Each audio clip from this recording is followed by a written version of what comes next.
السلام عليكم ورحمة الله وبركاته. إن الحمد لله نحمده ونستعينه ونستغفره ونستهديه ونعوذ بالله من شرور أنفسنا ومن سيئات أعمالنا. من يهده الله فلا مضل له ومن يضلل فلا هادي له. وأشهد أن لا إله إلا الله وحده لا شريك له وأشهد أن محمدا عبده ورسوله. يا أيها الذين آمنوا اتقوا الله حق تقاته ولا تموتن إلا وأنتم مسلمون. يا أيها الناس اتقوا ربكم الذي خلقكم من نفس واحدة وخلق منها زوجها وبث منهما رجالا كثيرا ونساء فاتقوا الله الذي تساءلون به والأرحام إن الله كان عليكم رقيبا. يا أيها الذين آمنوا اتقوا الله وقولوا قولا سديدا يصلح لكم أعمالكم ويغفر لكم ذنوبكم ومن يطع الله ورسوله فقد فاز فوزا عظيما.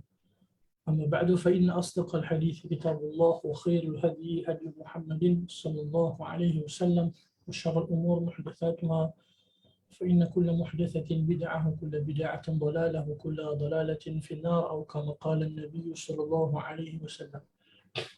Alhamdulillah, hadirin yang dirahmati Allah, kita bersyukur pada Allah Subhanahu wa taala. Allah Subhanahu wa taala memudahkan lagi bagi kita dapat bertemu pada pagi ini. Semoga kita semua dalam keadaan afiah. Hari ini 17 Jamadil Awal 1443 Hijriah. Kita dah berada di pertengahan bulan Jamadil Awal. Insya-Allah berbaki 3 bulan sahaja setelah berlalu bulan ini, kita akan bertemu dengan bulan Ramadan Al-Mubarak. Semoga Allah Ta'ala memudahkan kita hidup di bulan Ramadan pada tahun ini. Pada masa yang sama, semoga Allah Ta'ala berikan kita hidayah, taufik, dapat menghidupkan amalan-amalan saleh di dalamnya. Hadirin yang dikasihi, dalam keadaan kita sebelum kita memulakan pengajian kita, jangan lupa ataupun kita bersama-sama mendoakan saudara-saudara se-Islam kita yang Allah Ta'ala uji dengan musibah banjir tempat dekat seluruh Malaysia secara umumnya. Khususnya mungkin dekat Lembah Kelang yang kita katakan di antara kawasan yang sangat teruk, khasnya dekat belah Seksyen 25 ataupun yang dikenali sebagai apa nama tempat, subhanallah, dekat Seksyen 25 lah, Shah Alam, Seri Muda dan juga kawasan dekat Padang Jawa. Kita sama-sama mendoakan semoga saudara-saudara kita, tuan-tuan, rakan-rakan kita yang Allah Ta'ala uji dengan musibah tersebut diberikan kekuatan, kesabaran, ketabahan. Inna lillahi wa inna ilaihi raji'un. Allahumma ajurhum fi musibatihim wa akhlif lahum khairan minha. Sesungguhnya kita datang daripada Allah SWT dan kepada Allah SWT kita akan kembali. Ya Allah, semoga Allah Ta'ala memberikan pahala atas musibah yang menimpa saudara-saudara kita. Pada masa yang sama, semoga Allah SWT menggantikan mereka dengan yang lebih baik, insya-Allah ta'ala. Semoga tuan-tuan puan-puan semua dalam keadaan sihat, insya-Allah. Pagi ini insya-Allah kita sambung, hadirin. Pengajian kita berkaitan dengan qawaid Quraniyah, kaedah-kaedah Al-Quran di dalam kehidupan. Dan pada pagi ini kita sambung kaedah yang ke-44, tuan-tuan. Kaedah yang ke-44. Kaedah yang ke-44 merupakan kaedah yang dikongsikan ataupun yang dinukilkan oleh muallif kitab Qawaid Quraniyah ni, iaitu Dr. Umar Hafizahullah, melalui firman Allah Subhanahu wa taala di dalam suratul Hasyr ayat yang ke-7. Suratul Hasyr ayat ke-7. Baik. A'udzu billahi minasyaitonir rajim. ما أفاء الله على رسوله من أهل القرى فلله وللرسول ولذي القربى واليتامى والمساكين وابن السبيل كي لا يكون دولة بين الأغنياء منكم وما آتاكم الرسول فخذوه وما نهاكم عنه فانتهوا واتقوا الله إن الله شديد العقاب. Harta rampasan iaitu fai' dari mereka yang diberikan Allah kepada Rasulnya yang berasal dari penduduk beberapa negeri adalah untuk Allah, Rasul, kerabat Rasul, anak-anak yatim, orang-orang miskin, dan untuk orang-orang yang dalam perjalanan, agar harta itu jangan hanya beredar di antara orang-orang kaya sahaja di antara kamu.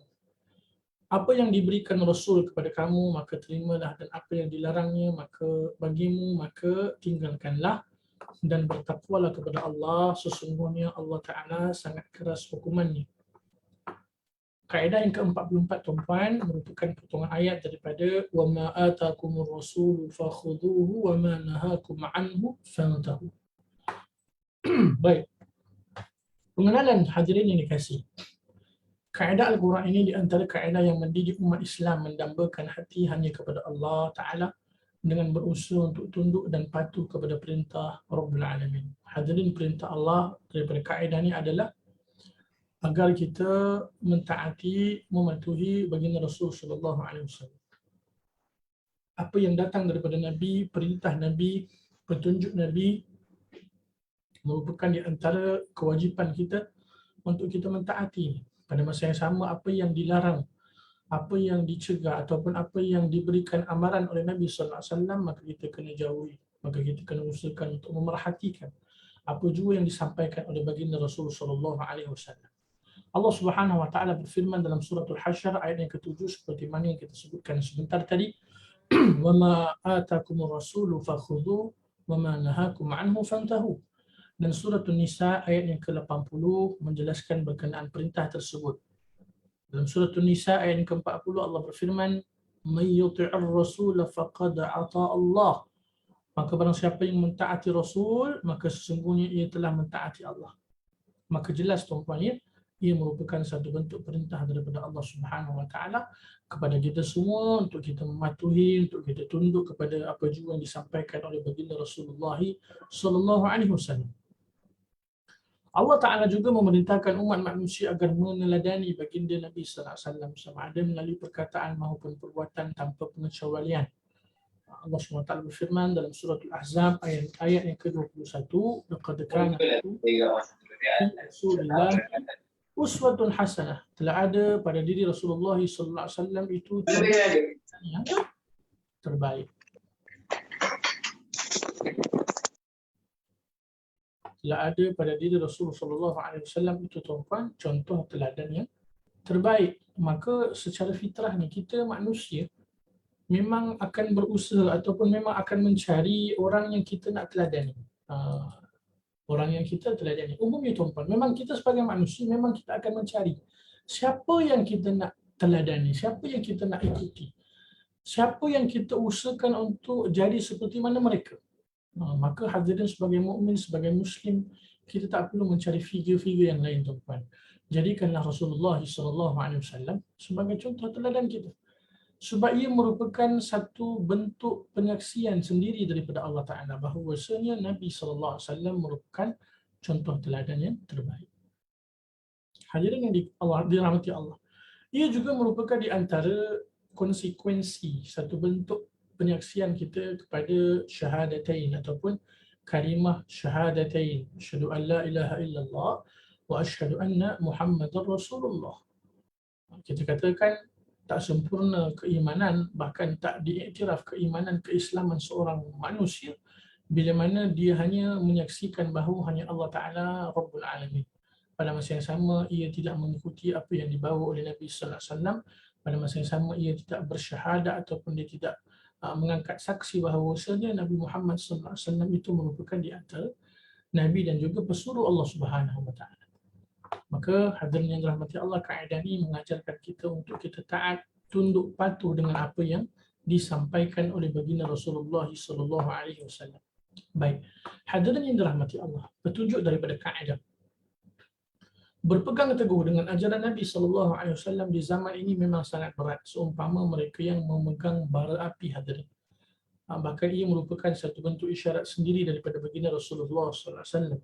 Seperti mana dalam hadis hasan yang diriwayatkan Imam Tirmizi dari Anas bin Malik radhiyallahu taala anhu, Rasulullah sallallahu alaihi wasallam bersabda, "Ya'ti 'alan nasi zamanus sabiru fihim 'ala dinihi kal qabid 'ala al-jamr akan datang kepada manusia suatu zaman orang yang berpegang teguh pada agamanya seperti orang yang menggenggam bara api. Dijelaskan dalam kitab Tuhfatul Ahwazi yang merupakan kitab syarah Imam Tirmidzi bahawa di zaman tersebut orang yang berpegang teguh dengan agama hingga meninggalkan dunianya, ujian dan kesabarannya begitu berat, ibaratnya seperti mana seseorang yang memegang bara api. Hadirin dikasihi, kita berada di satu zaman yang mana ia merupakan waktu zaman yang Nabi sallallahu alaihi wasallam telah ingatkan keadaan akan berlaku pada masa akan datang. Nabi SAW telah mengingatkan kepada kita 1000 tahun lebih sebelum itu berkenaan tentang apa yang akan berlaku. Dan sadaqa Rasul SAW, benarlah sabda Nabi, benarlah peringatan yang Nabi SAW sampaikan kepada kita. Hadirin, ketika zaman fitnah ni memang berpegang teguh kepada agama bukanlah merupakan satu bentuk kemudahan ketika ini. Ia merupakan satu bentuk ujian yang sangat besar daripada Allah. Sebab itu Nabi memberikan perumpamaan bahawasanya seolah-olah memegang bara api, tuan-tuan. Pastinya apabila siapa yang boleh berpegang bara api ni, tuan-tuan? Siapa mereka yang bersabar? Mereka yang mempunyai jiwa yang kental, jiwa yang kuat, hati yang tabah. Walaupun kita katakan pasti dekat tangan apabila kita memegang bara api pasti akan ada luka, pasti akan ada kecederaan. Tetapi siapa yang mampu, tuan-tuan? Siapa yang mampu untuk memegang bara api tersebut? Mereka yang bersabar. Mereka yang mempunyai jiwa yang kental, kuat, tabah dan sebagainya, mereka akan mampu untuk memegangnya. Samalah keadaan kita di zaman ni. Zaman penuh dengan fitnah. Hadirin yang dikasihi. Di antara bentuk fitnah yang berlaku ketika ini, tuan-tuan, dan kita memang menghadapinya. Tatkala Allah Ta'ala berikan satu bentuk ujian kepada kaum muslimin umumnya, hadirin. Peristiwa banjir yang berlaku. Hadirin dikasihi, saya duduk kat Selangor, tuan-tuan. Saya duduk kat Shah Alam. Kita katakan secara umumnya banjir yang berlaku ketika ini merupakan di antara satu bentuk keadaan yang tidak dijangka, tuan-tuan. Berapa banyak kawasan tempat yang terkena banjir ketika ini yang mana sebelum ni tak pernah langsung banjir secara umumnya dalam tempoh yang agak lama, tuan-tuan, tak pernah berlaku.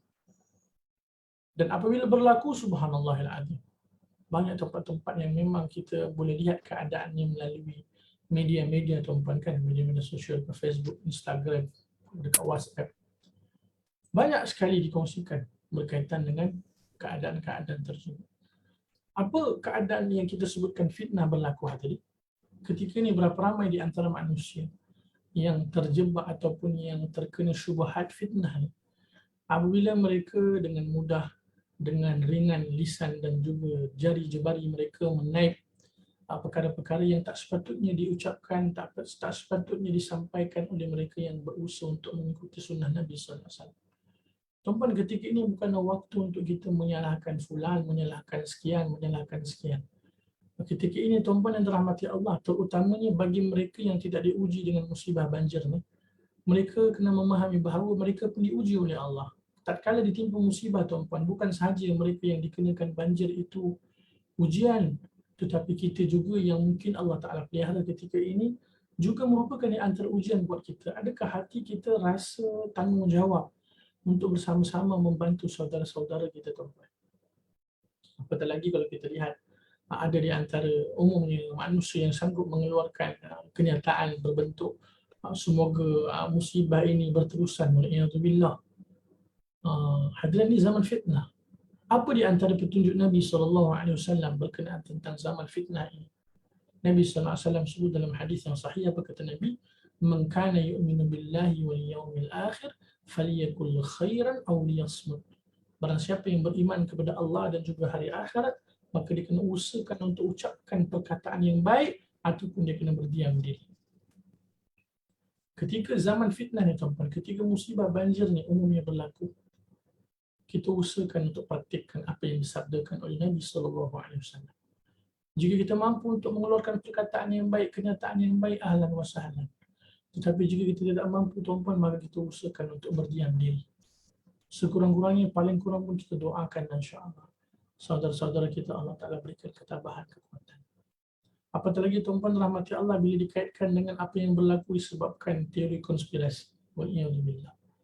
Sebelum ni pun memang telah berlaku banjir, tuan-tuan. Bahkan pernah juga berlaku banjir yang lebih teruk. Sepatutnya kita kena lebih rasional dalam menghadapi keadaan ini. Jangan disebabkan kita ta'assub dengan apa jua bentuk pandangan-pandangan tertentu yang sememangnya ia merupakan pandangan yang bertentangan dengan apa yang dibawa oleh ulama salafun salih kita. Maka tidak sepatutnya berlaku demikian, tuan-tuan. Cuma nak ceritanya memang kita berada di zaman satu zaman yang penuh dengan fitnah. Fitnah dengan fitnah ujian dan sebagainya. Sama ada fitnah berbentuk syahwat ataupun fitnah berbentuk syubhat. Al-Qari rahimahullah mengatakan bahawa sebagaimana seseorang tidaklah mungkin menggenggam bara api melainkan dengan memiliki kesabaran yang kuat dan kesulitan yang luar biasa.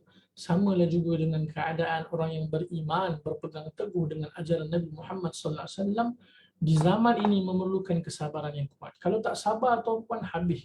Kalau kita tak mempunyai jiwa yang kuat, kental, tabah dan sebagainya, maka kita akan mudah tergelincir daripada kebenaran.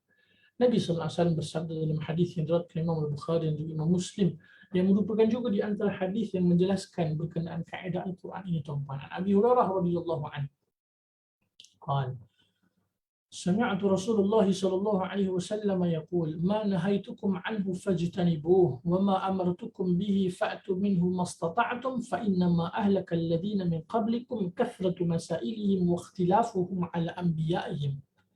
Dari Abu Hurairah radhiyallahu taala anhu dia berkata, aku mendengar Rasulullah sallallahu alaihi wasallam bersabda, apa sahaja yang aku larang daripada kalian, maka jauhilah, dan apa sahaja yang aku perintahkan kepada kalian, maka kerjakanlah semampu kalian. Sesungguhnya apa yang membinasakan umat sebelum kalian hanyalah kerana mereka banyak bertanya dan menyisihi nabi-nabi mereka. Hadirin yang dikasihi, apa sahaja yang disampaikan oleh Nabi SAW melalui hadis-hadis Nabi, apa yang Nabi khabarkan melalui hadis-hadis Nabi yang mulia, maka kita kena usahakan untuk mengikutinya, tuan-tuan. Maka kita usahakan untuk mentaatinya. Jangan menjadi di antara yang berlaku kepada umat-umat terdahulu, tuan-tuan. Hatta kita katakan di antara perkara yang diperintahkan oleh Allah Ta'ala, supaya kita mengambil, supaya kita mentaati, supaya kita dengar dan juga taat dengan apa yang disampaikan oleh baginda Rasulullah sallallahu alaihi wasallam. Dan di antara bentuk penyakit umat ni, tuan-tuan, adalah bila mana mereka bertanya dengan persoalan-persoalan yang tak perlu. Ya. Ini yang kita sebutkan. Di antara petunjuk daripada kaedah Al-Quran yang mulia ini juga adalah larangan banyak bertanya persoalan yang tak perlu. Tuan-tuan, jangan salah faham pula. Bertanya tak menjadi masalah, tuan-tuan. Tapi ada di sana etika bertanya persoalan. Jika persoalan-persoalan merupakan persoalan yang memang perlu, maksudnya memang kita nak ketahui, maka tak menjadi masalah untuk kita bertanya. Ia merupakan hak kita sebagai penuntut ilmu. Ada pun yang menjadi larangan ni, tuan-tuan, bila mana bertanya dengan persoalan-persoalan yang tak perlu. Apatah lagi dengan satu bentuk niat yang tidak baik untuk menguji keilmuan sang guru dan sebagainya, maka ia merupakan antara perkara yang kita kena usahakan untuk menjauhinya. Dalam Sahih Imam Muslim disebutkan hadis dari Anas bin Malik radhiyallahu anhu berkata, kami dilarang bertanya kepada Nabi sallallahu alaihi wasallam tentang sesuatu.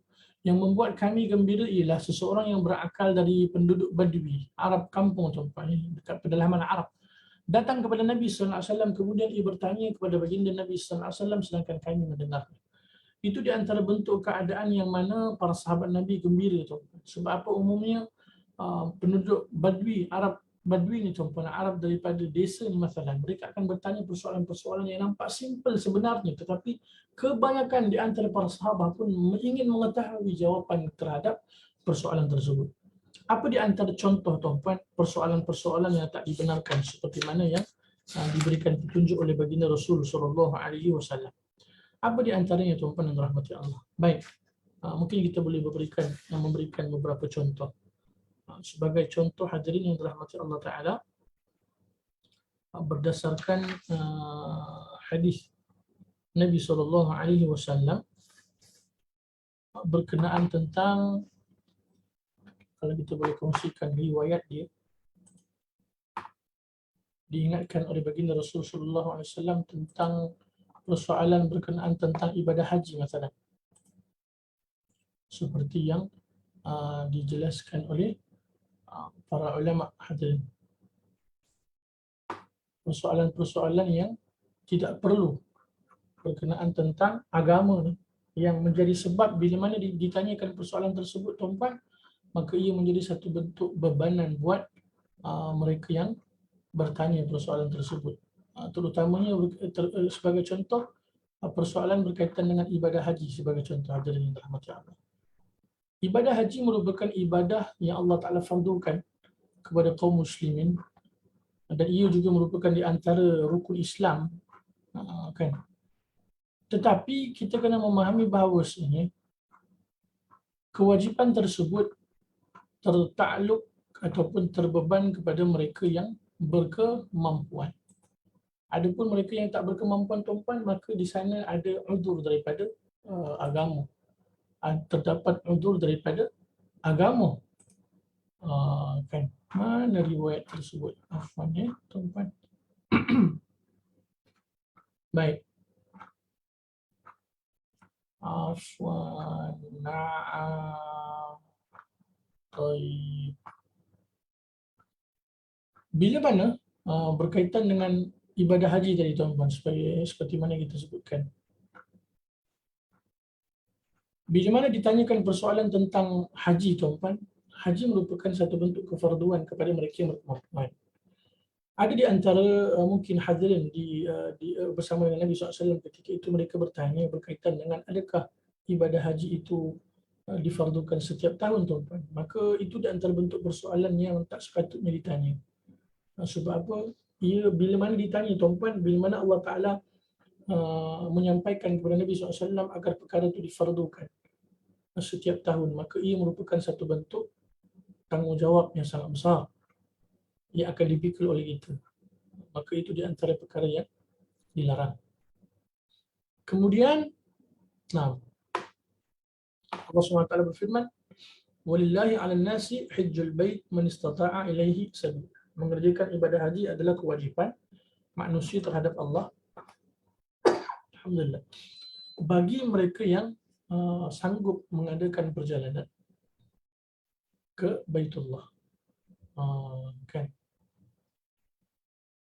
Nabi SAW sebut dalam hadis yang diriwayatkan Imam Ashabus Sunan, "Istaqimu walan tuhsu."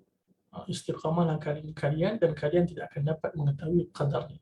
Maksudnya kalian tidak akan sanggup istiqamah secara keseluruhan.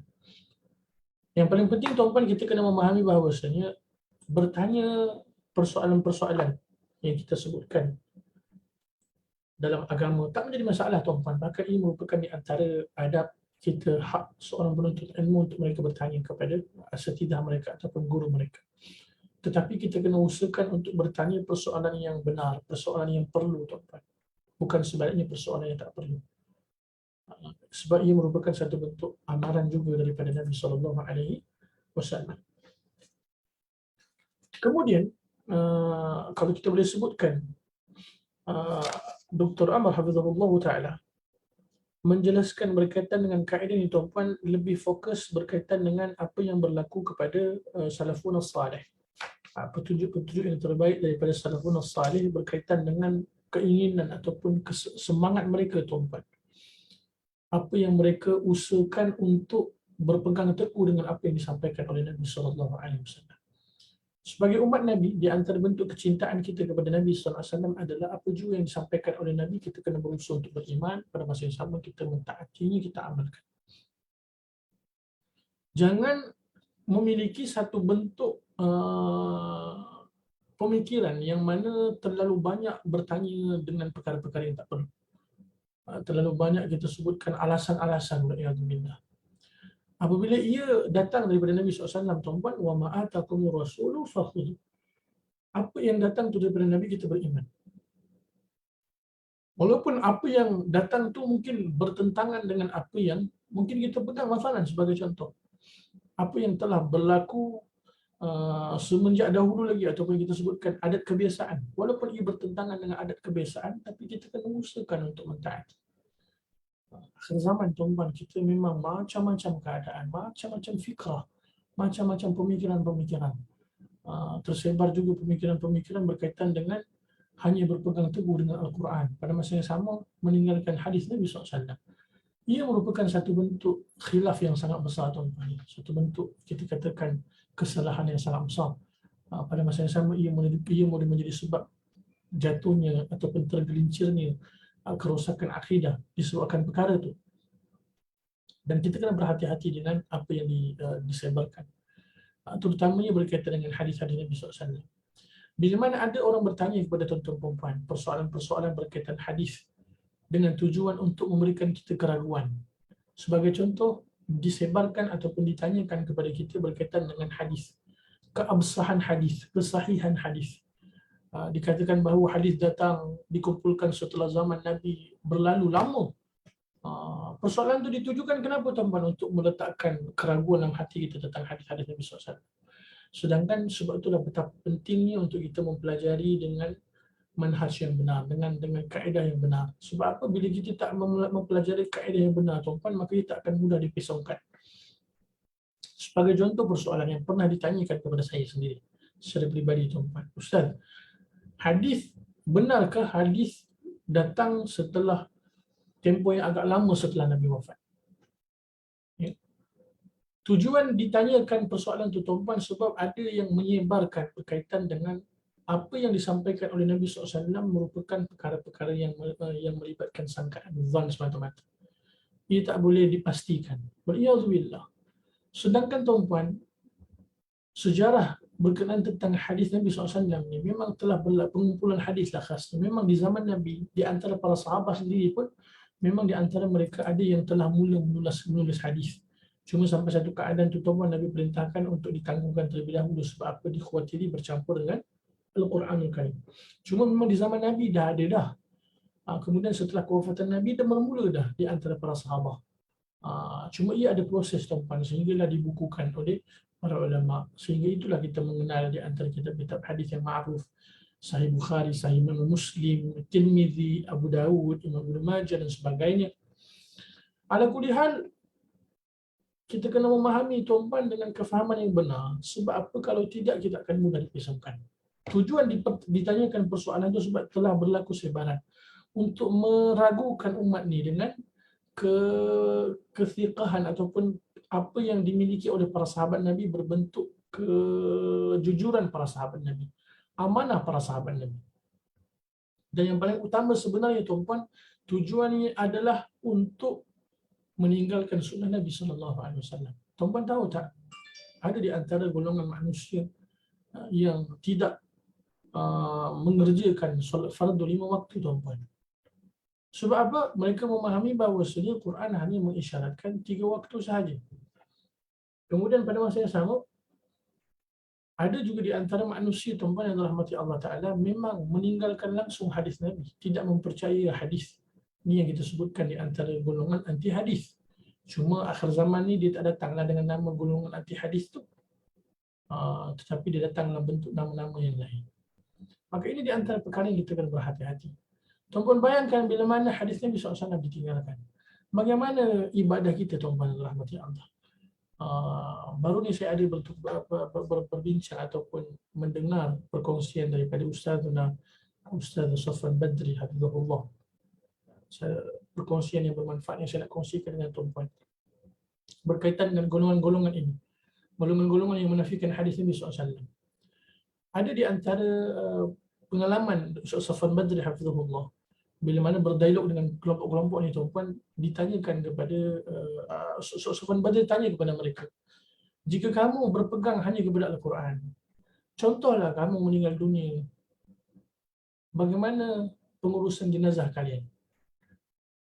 Boleh tak berikan dalil daripada Al-Quran Al-Karim berkenaan tentang bagaimana menguruskan jenazah?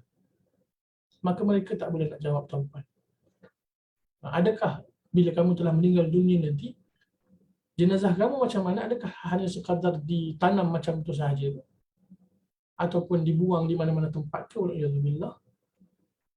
Sebab itu, tuan-tuan, kesemua ataupun umumnya kita kena faham hadis Nabi SAW juga merupakan di antara wahyu daripada Allah. Al-Quran wahyu daripada Allah. Begitu juga hadis-hadis Nabi SAW yang sahih juga merupakan wahyu daripada Allah. Allah SWT berfirman, وَمَا يَنْطِقُ عَنِ الْهَوَىٰ إِنْ هُوَ إِلَّا وَحْيُ يُوحَىٰ. Dan tidaklah apa yang engkau sebutkan wahai Muhammad sallallahu alaihi wasallam bukanlah daripada hawa nafsu engkau, melainkan ia merupakan wahyu daripada Allah SWT. Maka bagaimana untuk ditinggalkan hadis Nabi SAW, tuan-tuan? Sebagai contoh ibadah salat, Al-Quran Al-Karim tidak menjelaskan kaedah bagaimana kita mendirikan salat, tuan-tuan. Daripada mana kita ketahui kaedah ataupun tata cara kita melaksanakan salat? Melalui hadis-hadis Nabi SAW. Sama juga berkenaan tentang kaedah pengurusan jenazah. Macam mana kita nak uruskan jenazah kita, kaum muslimin? Berdasarkan hadis Nabi SAW, berdasarkan apa yang diajar oleh Nabi melalui hadis-hadis Nabi yang diriwayatkan oleh para sahabat Nabi radhiyallahu anhu. Maka itu di antara perkara yang sangat bahaya, tuan-tuan. Apatah lagi di zaman media sosial yang umumnya ramai di antara orang muda terpengaruh dengan pemikiran-pemikiran mengambil ringan dalam perkara agama. Semoga Allah Subhanahu Wa Taala memelihara kita semua, insya-Allah. Baik.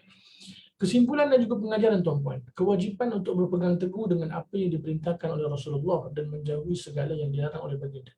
Saya kira ini perkara yang jelas, insya-Allah. Wa ma atakumur rasuluhu fakhudhuhu wa ma nahakum anhu fantahu. Kemudian yang kedua, kewajipan menjalankan perintah Rasulullah dalam perkara yang mampu untuk dilaksanakan.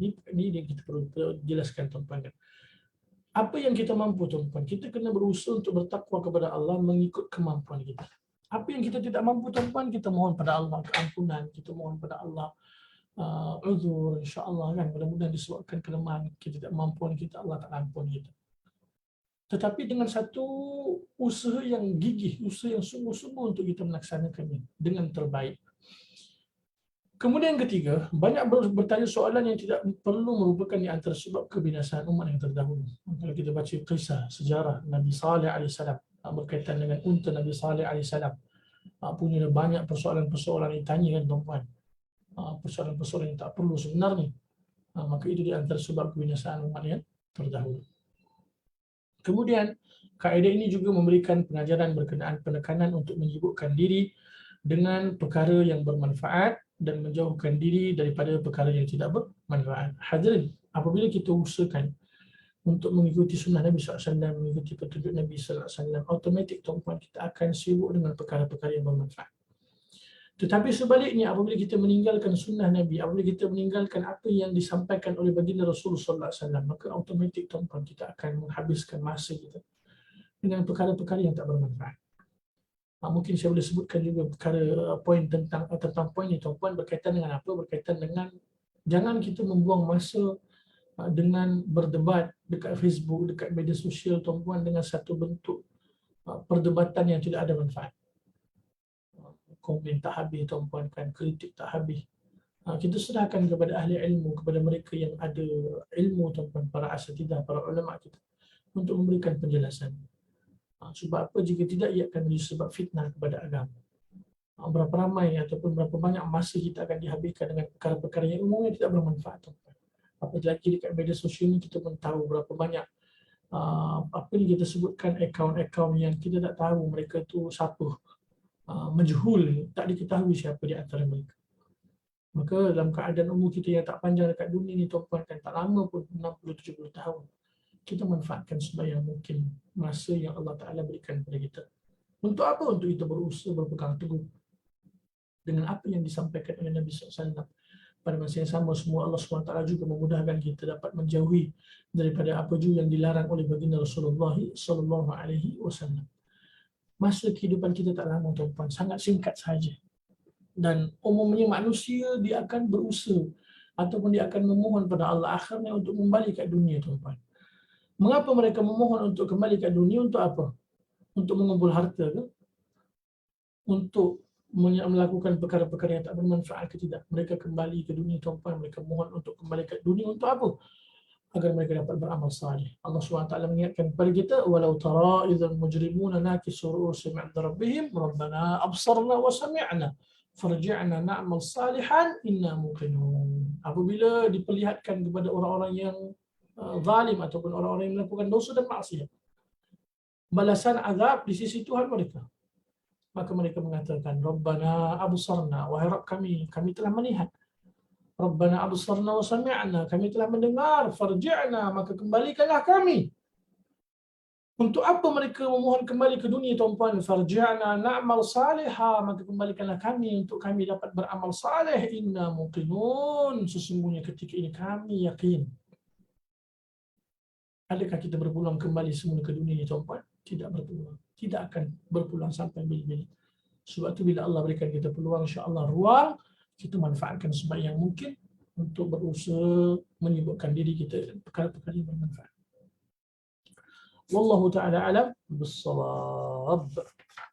So kena hati-hati, tuan-tuan, sebab memang golongan-golongan yang menyeleweng ni, tuan-tuan, memang banyak sangat. Dan kita jangan terpedaya dengan ramainya pengikut dekat Facebook ke, ramai subscribers dekat YouTube ke, dekat Instagram, tuan-tuan. Kita kena tengok apa yang dibawa. Jangan melihat figure-figure yang ramai followers mataran. Tidak semestinya, bahkan tidak ada sampai bila-bila pun, tuan-puan. Aksar, ini pun di antara perkongsian yang dikongsikan oleh Ustaz Safwan Badri hafizahullah. Baru ni kita ada bertemu dengan beliau, tuan-puan ni. Dia kata apa? Dia pun berkongsi dengan kita, tuan-puan. Dia kata apa? Kalau kita perasan di dalam Al-Quran, kita tadabburi dalam Al-Quranul Karim, kebanyakan perkataan aktsariyah, kebanyakan perkataan yang Allah Ta'ala nyatakan banyak ataupun terlalu banyak, tuan-puan, merupakan di antara perkataan yang ditujukan kepada mereka-mereka yang negatif ataupun mereka yang langgar perintah Allah. Kathir, aksar kan, kathir. Kebanyakan mereka tidak berfikir, kebanyakan mereka tidak menggunakan akal mereka untuk berfikir, mata mereka untuk melihat. Kebanyakan kalau kita tengok banyak, tuan-puan terahmati Allah, itu yang Allah Ta'ala nyatakan di dalam Al-Quran. Tetapi sebaliknya, apabila kita menyebut aqaliyah, qalilan ma tashkurun kan, sedikit dari kalangan mereka yang bersyukur pada Allah. Wa qalilun min ibadiyasy syakur, kata Allah Ta'ala, dan sedikit daripada kalangan mereka hamba-hambaku yang bersyukur pada Allah. Sebab itu kita jangan melihat ataupun jangan mengukur kebenaran itu, tuan-puan, dengan banyaknya pengikut. Tidak semestinya, bahkan sampai bila-bila pun ia bukan merupakan tanda kebenaran. Sebaliknya, kebenaran itu, tuan-puan, kayu ukurnya adalah sejauh mana ia bertepatan dengan Quran dan juga sunnah Nabi Muhammad sallallahu alaihi wasallam. Wallahu a'lam bissawab. Wa ma atakumur rasulu fakhudhuhu wa ma nahakum anhu fantahu. Dan apa yang datang daripada Rasulullah sallallahu alaihi wasallam maka kamu kena ambil, berpegang teguh. Maka apa yang dilarang oleh Nabi sallallahu alaihi wasallam maka kamu kena usahakan untuk menjauhinya. Wallahu a'lam bissawab. Baik, kaedah yang ke-45 yang dinukilkan melalui ayat Quran dalam surat Hud ayat 114.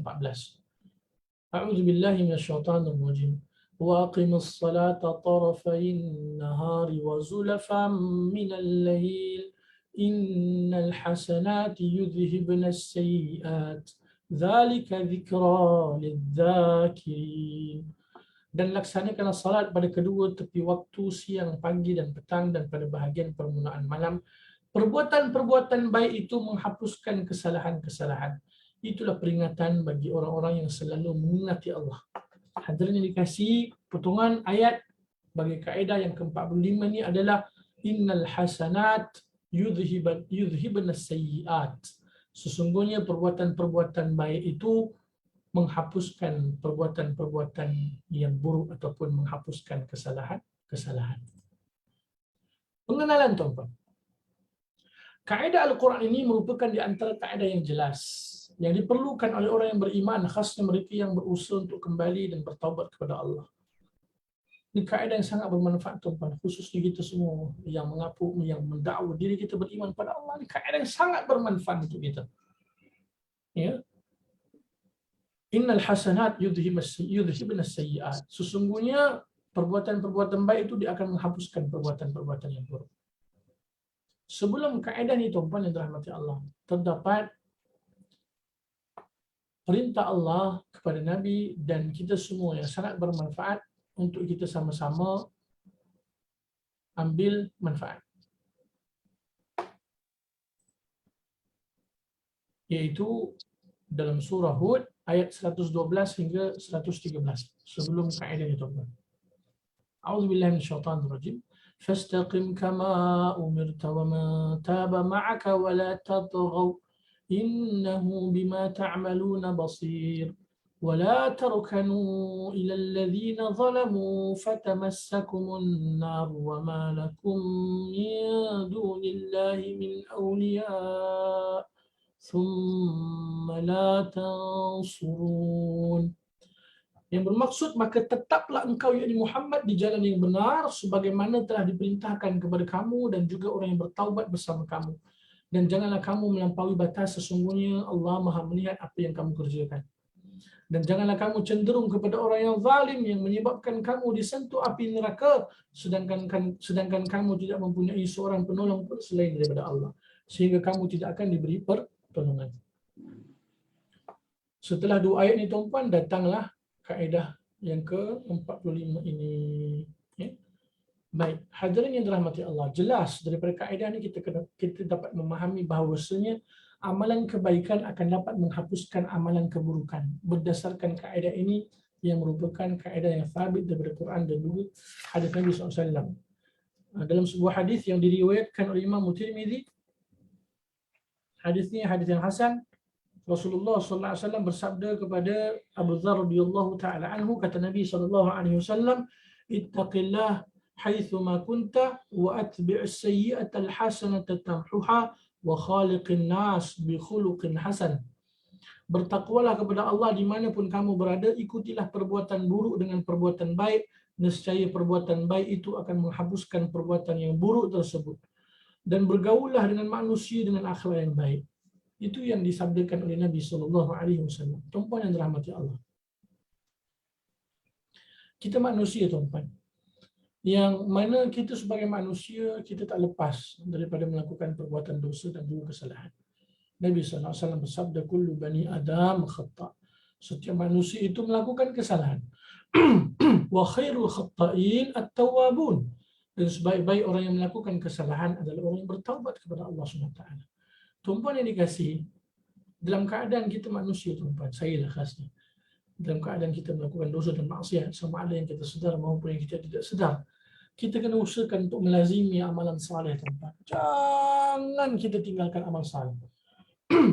Jika ada di antara kenalan-kenalan kita, rakan-rakan kita, masalah orang yang kita kenal, orang yang kita tidak kenal datang bertanya kepada kita untuk mereka berubah, untuk mereka berusaha menjadi yang lebih baik, tuan-puan rahmati Allah, maka kita kena usahakan untuk galakkan mereka. Walaupun umumnya tuan-puan mereka sangat jauh daripada Allah sebelum, tetapi kita kena berbaik sangka pada Allah. Allah Maha berkuasa untuk berikan hidayah kepada siapa sahaja yang Allah Ta'ala kehendaki. Seorang yang kita sebutkan, seorang yang saya ingat ada sebuah hadis tuan-puan yang diriwayatkan oleh Ashabus Sunan. Seorang yang mencuri tuan-puan, tapi pada masa yang sama dia mendirikan salat. Bagaimana? Dia mendirikan salat, tapi pada masa yang sama dia mencuri. Diingatkan tuan-puan, Nabi SAW kata apa ukamakal? InsyaAllah ta'ala dengan sebab salat dia tuan-puan, dia akan tinggalkan perbuatan mencuri. Itu di antara bentuk kesan daripada amal saleh. Sebaliknya tuan-tuan rahmati Allah, wa'iyadzubillah, apabila kita jauh daripada perintah-perintah Allah, apabila kita mula kurang daripada amal-amal saleh, kita risau, kita khawatiri bahawasanya amalan-amalan buruk itu akan menguasai diri kita. Sehingga mana apabila amalan-amalan buruk menguasai diri kita lebih daripada amalan-amalan yang baik, tuan-tuan, dikhawatiri yang baik itu pun sedikit demi sedikit akan hilang daripada diri kita. Maka itu di antara perkara yang kita kena jauhi, insya-Allah, perihal diri kita. Usahakan untuk sama-sama istiqamah, amal saleh. Jangan tinggal amal saleh tuan-tuan. Dalam keadaan kita nak berubah masalah daripada perbuatan-perbuatan yang tak baik, jangan kita tinggalkan amalan-amalan kebaikan. Bersamakan, sertakan amalan-amalan kebaikan. Dengan satu bentuk harapan, mudah-mudahan insya-Allah Allah SWT akan memudahkan kita dapat meninggalkan amalan-amalan keburukan tersebut. Ya. Penghapusan amalan-amalan buruk itu merangkumi dua perkara seperti yang dijelaskan oleh Dr. Umar Hafizahullah. Yang pertama, menimbulkan perasaan benci dengan perbuatan tersebut. Apabila kita usaha untuk istiqamah, insya-Allah, apabila kita usaha untuk meletakkan diri kita dengan suasana agama, suasana yang baik, suasana ilmu dan sebagainya, maka insya-Allah ta'ala disebabkan usaha kita itu tuan-puan, maka akan memudahkan bagi kita meninggalkan amalan-amalan yang buruk yang pernah kita lakukan. Proses nak memperbaiki diri ni tuan-puan, ia merupakan satu bentuk proses yang sangat panjang. Ia bukan satu bentuk keadaan yang sekelip mata tuan-puan. Apabila perubahan hijrah yang dilakukan tanpa didasari dengan ilmu yang benar, tanpa didasari dengan suasana yang benar, maka ia akan tak kekal lama, tuan-tuan. Ia tidak akan kekal lama. Kalau kita nak berubah masalah, ketahuilah proses nak berubah tu memerlukan suasana yang berpanjang. Pada masa yang sama, ia perlukan satu bentuk mujahadah yang susah payah. Tapi insya-Allah Ta'ala, tuan-tuan, bila kita usahakan untuk tinggalkan amalan-amalan buruk itu kerana Allah, insya-Allah Allah Ta'ala akan mudahkan kita dapat tinggalkan amalan buruk tersebut. Pada masa yang sama, Allah akan hadirkan rasa benci dengan perbuatan tersebut. Saya teringat apa yang disabdakan oleh Nabi SAW, tuan-tuan. Tatkala ada di antara sahabat Nabi, kemungkinan sahabat Nabi ataupun mereka yang hidup di zaman Nabi SAW dan juga para sahabat, bertanya kepada Nabi, "Ya Rasulullah, ukamakan. Ya Rasulullah, saya ingin melakukan perbuatan zina.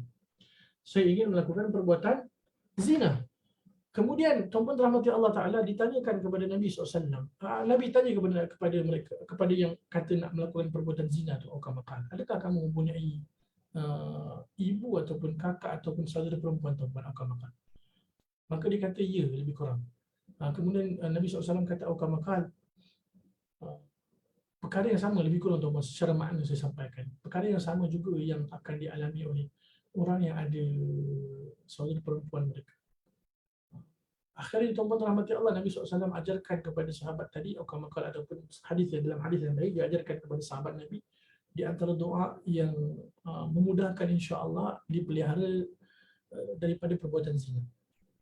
Akhirnya, tuan-tuan, disebabkan doa ataupun apa yang disampaikan oleh Nabi SAW itu menjadi sebab sahabat tadi, tuan-tuan, mengatakan bahawa tidaklah aku membenci suatu perbuatan yang buruk melainkan perbuatan zina. Waliyadzubillah, kan? Sebab itu, tuan-tuan, kita harap kepada Allah SWT mudahkan kita. Dalam proses mungkin kita nak berubah ke arah yang lebih baik, tuan-tuan, insya-Allah kita perlukan istiqamah, kita perlukan ilmu yang benar, kita perlukan suasana yang baik, rakan-rakan yang baik. Sebab apa, tuan-tuan? Ia akan membantu dan memudahkan kita dalam proses kita nak berubah. Kemudian yang kedua, penghapusan terhadap dosa yang diperolehi daripada amalan buruk tersebut. Bila, contohlah, ini bukan satu bentuk galakan untuk kita beramal dengan amalan yang buruk, tuan-tuan, tidak. Bila mana kita ada amalan yang buruk, masalah, teruskan bersama dengan amal yang saleh. Dengan satu bentuk harapan kita pada Allah, semoga disebabkan kita usahakan untuk melakukan amal saleh itu, amalan buruk kita dapat tinggalkan, amalan buruk kita akan dapat benci. Pada masa yang sama, dosa-dosa daripada kesan buruk daripada perbuatan tersebut juga Allah Ta'ala akan ampunkan, juga Allah Ta'ala akan hapuskan. Baik. Kemudian, tuan-tuan rahmati Allah Ta'ala, Allah Subhanahu Wa Ta'ala berfirman di dalam surah Al-Furqan.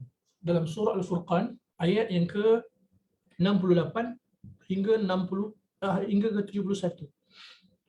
Ayat yang ke-68 hingga ayat 71, tuan-tuan. Tuan-tuan boleh catat ni. A'udzubillahi minasyaitanir rajim.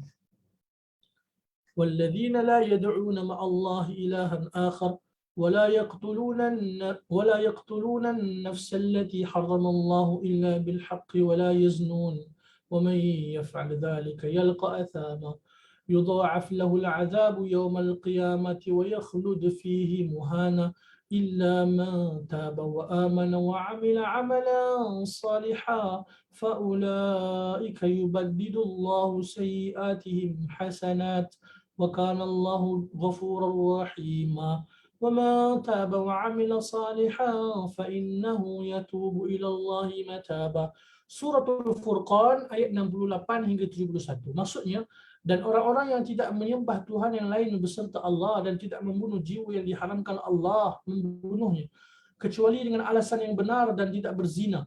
Barang siapa yang melakukan yang demikian itu, nescaya dia akan mendapatkan pahala yang berlipat ganda, tuan-tuan.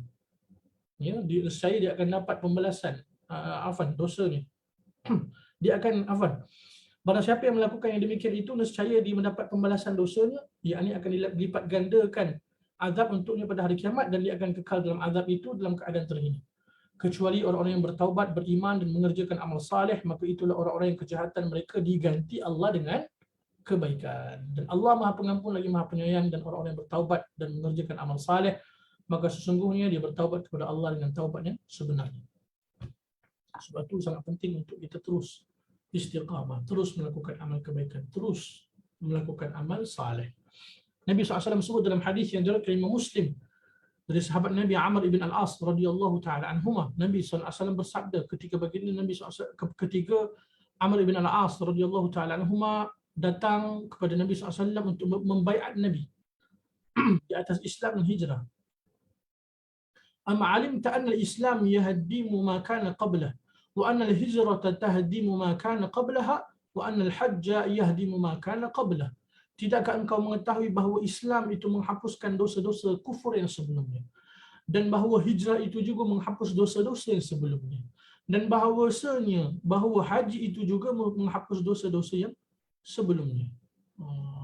Daripada hadis ini tuan-tuan, kita pun dapat memahami bahawa dengan sebab amal saleh, insya-Allah apa juga bentuk kesalahan dosa yang sebelumnya, Allah Taala akan ampunkan. Allah SWT juga berfirman dalam surah An-Nisa ayat yang ke-31, ya tajtanibu kaba'ira ma tunhauna anhu nukaffir 'ankum sayyi'atikum wa nudkhilkum mudkhalan karima. Jika kamu menjauhi dosa-dosa besar di antara dosa-dosa yang kamu dilarang untuk mengerjakannya, nescaya kami hapus kesalahan-kesalahan kamu, dosa-dosa yang kecil, dan kami masukkan kamu ke dalam tempat yang mulia, yakni syurga Allah Subhanahu wa taala. Dalam hadis yang diriwayatkan Imam Muslim dari sahabat Nabi Abu Hurairah radhiyallahu taala anhu, Rasulullah sallallahu alaihi wasallam bersabda, "As-salawatul khams wal jum'atu ila al-jum'ah wa ramadhanu ila ramadhan mukaffiratun lima bainahunna idza ijtunibat al-kaba'ir." Salat yang 5 waktu, salat 5 waktu, Jumaat hingga Jumaat yang berikutnya, salat Jumaat hingga Jumaat yang berikutnya, Ramadan sehingga Ramadan yang berikutnya adalah penghapus dosa yang ada di antara mereka itu selama dosa-dosa besar mereka jauhi. Ya? Maka itu di antara perkara tuan-tuan yang kita kena faham bahawasanya Allah Ta'ala dengan rahmat dan kasih sayang Allah pasti akan mengampunkan apa juga dosa yang kita lakukan, melainkan perbuatan dosa syirik kepada Allah. Ya? Maka kita kena berhati-hati. Baik, terdapat beberapa ayat Al-Quran yang juga menjelaskan berkaitan kaedah ini. Itu yang pertama tuan-tuan dalam konteks pujian terhadap penghuni syurga Allah Ta'ala.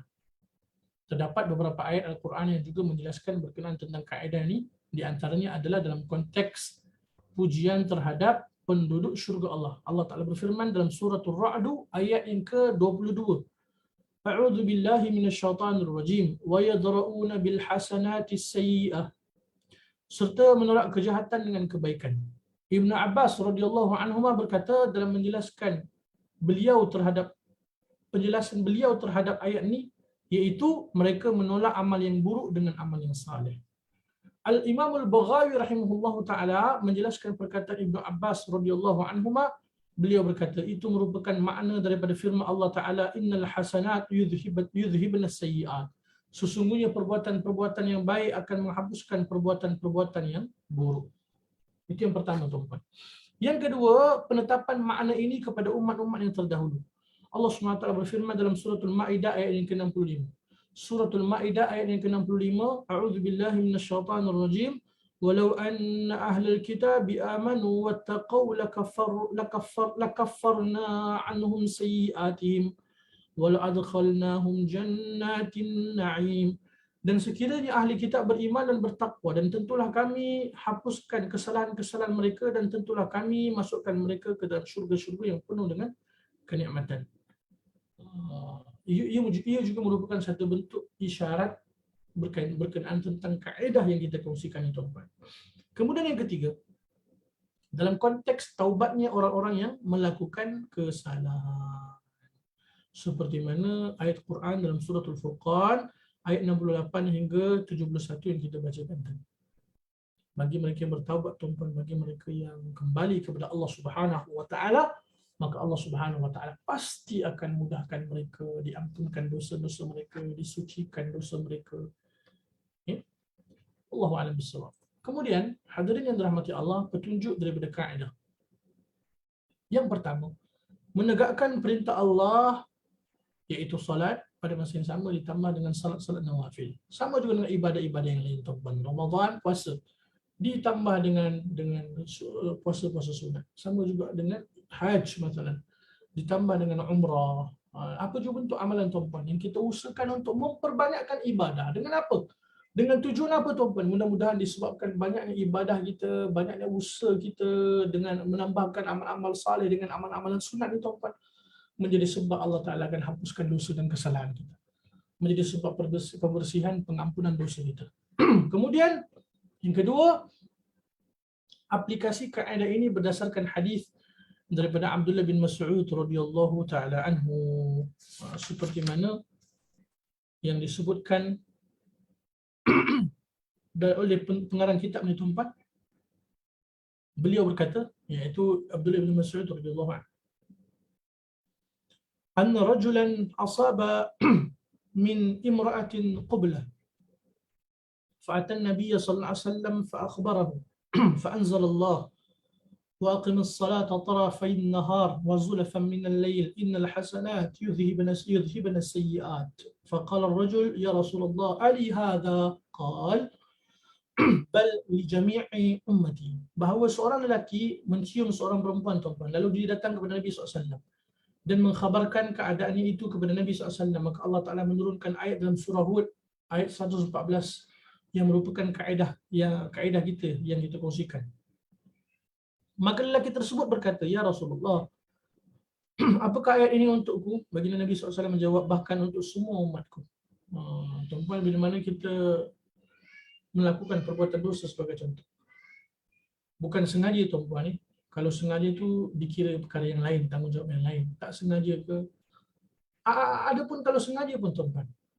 Waliyahzubillah. Semua Allah pelihara kita insya-Allah. Mudah-mudahan disebabkan usaha kita untuk istiqamah dengan amal-amal saleh. Semoga insya-Allah Allah Ta'ala mudahkan kita dapat meninggalkan amalan-amalan yang buruk. Ketahuilah tuan-tuan, amalan-amalan yang buruk itu akan meninggalkan kesan pada kehidupan kita. Ia tak berlalu macam tu saja tuan-tuan, tidak. Ia akan memberikan kesan. Apa juga perbuatan dosa, maksiat, kezaliman tuan-tuan yang kita lakukan dekat muka bumi ni, ia tak berlalu macam tu saja. Kita akan dapat kesan ya tuan-tuan. Ya Allah. Semua Allah pelihara kita. Kemudian petunjuk daripada kaedah ini juga yang dinukilkan oleh penulis kitab ni berkaitan dengan ibrah, pengajaran daripada kisah pembunuh yang telah membunuh 99 orang. Saya rasa ni di antara kisah yang sahih, yang ma'ruf, yang kita, saya rasa ramai di antara kita pernah mendengar itu. Kita bacakan secara ringkas. Kisah ni merupakan kisah yang diriwayatkan Imam Al-Bukhari dan juga Imam Muslim. Dan ia merupakan di antara kisah yang sangat popular tu, sangat masyhur. Berkaitan dengan seorang yang telah membunuh 99 orang tuan-tuan. Kemudian dia ada keinginan untuk berubah, dia ada keazaman untuk berubah, dia tidak berputus asa untuk berubah, kembali bertaubat kepada Allah SWT. Maka dia diriwayatkan bertemu dengan seorang yang kita katakan tuan-tuan, seorang yang merupakan ahli ibadah. Maka kalau ditanya berkenaan tentang apa yang diusahakan, dia boleh tak dia bertaubat pada Allah sebagai contoh, dia bunuh 99 orang, adakah dia berpeluang untuk bertaubat kepada Allah? Maka yang ke-100 tadi tuan-tuan, orang 100 tadi kata kamu tak ada harapan dah, maka dia pun bunuh. Cukup 100 orang dia bunuh tuan-tuan. Tapi dia tak berputus asa. Dia tidak berputus asa untuk terus istiqamah dengan amal saleh tuan-tuan. Dia tak berputus asa untuk bertaubat kepada Allah Subhanahu Wa Taala. Ini di antara perkara yang kita kena sama-sama belajar, ambil ibrah, pengajaran tuan-tuan. Jangan sekali-kali kita berputus asa dengan rahmat dan kasih sayang Allah Subhanahu Wa Taala. Maka akhirnya tuan-tuan, dalam keadaan dia tak putus asa, dia cuba lagi cari jalan untuk dia berubah. Maka Allah Ta'ala mudahkan dia bertemu dengan seorang yang saleh. Maka orang yang soleh tadi kata apa tuan-tuan, jangan sesungguhnya lebih kurang tuan-tuan, sesungguhnya Allah Ta'ala Maha Pengampun, Maha Penyayang. Taubat pasti Allah akan terima. Cuma jika kamu nak berubah, kamu jangan berada di tempat kamu. Kamu kena berhijrah pergi ke tempatnya orang yang tak kenal dengan kamu. Maka tuan-tuan, dalam perjalanan dia pergi nak ke tempat yang dituju itu, maka Allah Ta'ala tentukan malaikat cabut nyawa dia. Dan ketika itu berlaku satu bentuk kita katakan perselisihan di antara malaikat rahmat dan juga malaikat azab. Malaikat rahmat diriwayatkan berkata apa tuan-tuan? Orang ni datang dengan bertaubat seraya menghadapkan hatinya kepada Allah. Sedangkan malaikat azab berkata apa? Sesungguhnya orang ni belum pernah melakukan kebaikan sama sekali. Maka datanglah seorang malaikat dalam rupa seorang manusia, maka para malaikat itu menjadikannya seorang sebagai hakim di antara mereka. Malaikat itu berkata, ukurlah jarak antara kedua negeri tersebut, maka kepada negeri yang mana dia lebih dekat, maka dia dihukumi dengannya. Lalu mereka pun mengukur jaraknya dan mereka mendapati bahawa orang tersebut lebih dekat kepada negeri yang ingin ditujunya untuk bertaubat, sehingga malaikat rahmat pun mengampuni, membawanya pergi. Tuan-tuan yang dirahmati Allah Ta'ala, itu satu bentuk perbuatan yang kita katakan dosa yang sangat besar, iaitu membunuh, tuan-tuan, membunuh. Waliyadzubillah, saya rasa kita pun tak pernah bunuh orang, tuan-tuan, contoh kan. Waliyadzubillah. Ala kulli hal, jangan berputus asa dengan rahmat dan kasih sayang Allah. Jangan berputus asa dengan keampunan daripada Allah. Ketahuilah Allah Ta'ala Maha Pengampun, Maha Penyayang. Allah Ta'ala tak akan tinggalkan hamba-hambanya yang berusaha untuk bertaubat pada Allah. Cuma ia merupakan satu bentuk proses yang sangat panjang, tuan-tuan, sangat berat, yang perlu kepada kekuatan jiwa, perlu kepada istiqamah. Imam Hasan Al-Basri rahimahullah berkata, mintalah pertolongan melawan perbuatan-perbuatan buruk yang telah lalu dengan melakukan perbuatan-perbuatan baik yang baru, dan kalian tidak akan pernah mendapatkan sesuatu yang lebih boleh menghilangkan perbuatan buruk yang telah lalu daripada perbuatan yang baik yang baru.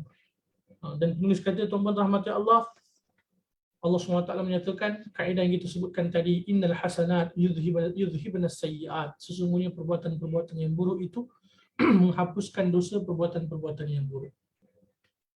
Perbuatan-perbuatan yang baik menghapuskan perbuatan-perbuatan yang buruk. Kesimpulannya, tuan-tuan, yang pertama, rahmat dan pengampunan Allah Ta'ala sangat luas. Ini di antara perkara yang kita sama-sama sedari, insyaAllah.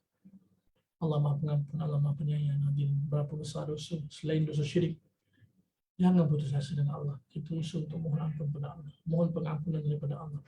Semoga Allah ampun dosa kita dengan rahmat dan kasih sayang Allah. Tuan-tuan bayang 100 orang bunuh, orang yang bunuh 100 orang pun, tuan-tuan, Allah Ta'ala ampun, Allah Ta'ala sayang. Ini kan pula kita, waliyadzubillah, kan? Kemudian yang kedua, berbaik sangka dengan Allah. Berbaik sangka dengan Allah Ta'ala. Ini di antara keajaiban orang yang beriman pada Allah. Kalau kita boleh kaitkan dengan musibah banjir yang, tuan-tuan, kita sebagai mukmin, hati insya-Allah dia akan sentiasa tenang. Walaupun kita katakan nak redha ni, tuan-tuan, dia memerlukan mujahadah. Tapi itulah nasihat yang terbaik untuk kita sabar, untuk kita bertahan, untuk kita berbaik sangka dengan Allah. Jangan buruk sangka dengan Allah. Allah Maha mengetahui hikmah ni, tuan-tuan, yang terbaik. Cuma sebagai mukmin ni, kita latih diri kita untuk berbaik sangka dengan Allah. Kemudian yang ketiga, keutamaan untuk terus beramal dengan amal saleh. Istiqamah, insya-Allah. Walaupun tak banyak, tapi berterusan. Ya. Kemudian yang terakhir, sebaik-baik orang yang melakukan kesalahan adalah orang yang sentiasa bertaubat kepada Allah. Yang saya nukilkan makna daripada hadis Nabi SAW. Wallahu alam bissawab. 1 minit, tuan-tuan. 1 minit saya nak minum air sekejap.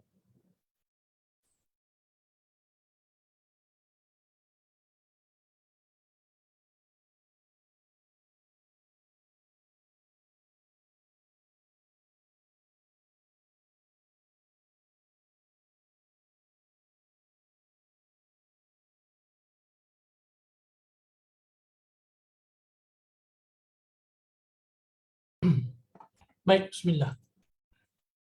Seterusnya kaedah yang ketiga, tuan-tuan, kaedah yang ke-46 yang dinukilkan melalui potongan ayat dalam surah Al-Baqarah ayat 197. Ayat 197. A'udzu billahi minasyaitonir rajim. Al-hajj ashhurun ma'lumat. فمن فرض فيهن الحج فلا رفث ولا فسوق ولا جدال في الحج وما تفعلوا من خير يعلمه الله وتزودوا فإن خير الزاد التقوى واتقون يا أولي الألباب. Musim haji itu pada bulan-bulan yang telah dimaklumi. Barang siapa mengerjakan ibadah haji dalam bulan-bulan itu, maka janganlah dia berkata dengan perkataan yang sia-sia, yakni rafath, berbuat maksiat dan bertengkar dalam melakukan ibadah haji. Segala yang baik yang kamu kerjakan, Allah Maha mengetahuinya. Bawalah bekal, kerana sesungguhnya sebaik-baik bekal adalah ketakwaan, dan bertakwalah kepadaku, wahai orang-orang yang mempunyai akal yang sihat. Pengenalan berkaitan dengan kaedah ini, tuan-tuan rahmati Allah. Kaedah Al-Quran ini merupakan di antara kaedah yang menjelaskan berkenaan hubungan dengan Allah Ta'ala dan hubungan sesama manusia. Kaedah ini disebutkan dalam konteks ayat berkenaan ayat ibadah haji. Hadirin yang dirahmati Allah, semoga Allah Subhanahu Wa Taala memudahkan kita semua insya-Allah. Yang belum pernah melaksanakan ibadah haji, semoga Allah Taala mudahkan dapat segera melaksanakan ibadah haji. Tuan-tuan, ibadah haji ini merupakan ibadah yang mengajarkan kita satu bentuk tarbiyah, satu bentuk usaha kita untuk kita membersihkan hati kita, tuan-tuan. Ibadah haji ni, tuan-tuan, di satu perjalanan nak didik diri kita, nak didik hati kita. Pada masa yang sama, memang konteks ayat ni, tuan-tuan, merupakan di antara konteks berkaitan dengan ibadah haji.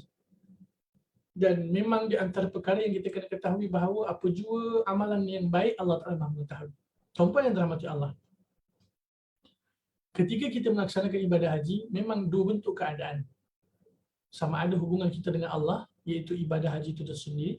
Pada masa yang sama juga hubungan kita sesama manusia. Tuan-tuan, kita bukan buat ibadah haji berseorangan, tuan-tuan. Kita melaksanakan ibadah haji bersama dengan saudara-saudara Islam kita daripada seluruh dunia. Kalau kita boleh share sedikit pengalaman, tuan-tuan, sebelum ni kita ada pengalaman pergi haji, Masya Allah. Sebelum musim pandemik ni, tuan-tuan, tahun 2019. Masya Allah. Tuan-tuan, kita memang semasa kita buat ibadah haji ni, Allah akan uji kita dengan kesabaran. Allah akan uji kita, tuan-tuan, dengan macam-macam keadaan manusia. Macam-macam sikap dan perangai manusia kita akan jumpa, tuan-tuan. Ketika itu kita kena bersabar. Sebab tu Allah ingatkan pada kita kan, supaya ayat ini merupakan di antara ayat yang kita akan dengar sentiasa semasa kita melaksanakan ibadah haji. Dan ini merupakan ayat Al-Quran yang akan menjadi satu bentuk motivasi khusus mereka yang pergi menunaikan ibadah haji, tuan-tuan, menjadi sebab ketenangan jiwa mereka, kekuatan jiwa mereka. Ya? Al-Hajj Ashhur Ma'lumat. Faman farada fihinna al-hajj fala rafatha wala fusuqa wala jidala fil hajj. Ni, tuan-tuan, Allah Taala mengingatkan kepada kita tentang beberapa perkara dalam ayat ini. Fala rafath wala fusuq wala jidala fil hajj. Jangan sekali-kali kita melakukan mengeluarkan perkataan yang sia-sia, tuan-tuan. Kemudian jangan melakukan perbuatan dosa dan maksiat. Waliyadzubillah, ya Allah, semoga Allah ampuni kita. Dan jangan sekali-kali berjidal, bertengkar, berdebat semasa melakukan ibadah haji, tuan-tuan. Memang Allah akan uji kita. Kita akan jumpa dengan pelbagai kaedah perangai sikap manusia. Macam-macam keadaan, tuan-tuan. Dengan tak sabarnya, dengan langgar ke, ambil turn, potong jalan dan sebagainya. Subhanallah. Memang ia merupakan satu bentuk ujian pada kita, tuan-tuan. Dengan pula, iyalah, kita pergi haji, tuan-tuan, kita bersama dengan orang ramai kan. So kita akan nampak, kita akan memang bergaul dengan manusia yang lain. Ketika itu ujian buat kita untuk kita jaga, sama-sama jaga lisan kita, sama-sama kita jaga diri kita, iman kita, takwa kita kepada Allah. Dan ketahuilah, tuan-tuan, Allah ingatkan kepada kita, wa ma taf'alu min khairi ya'lamhu Allah.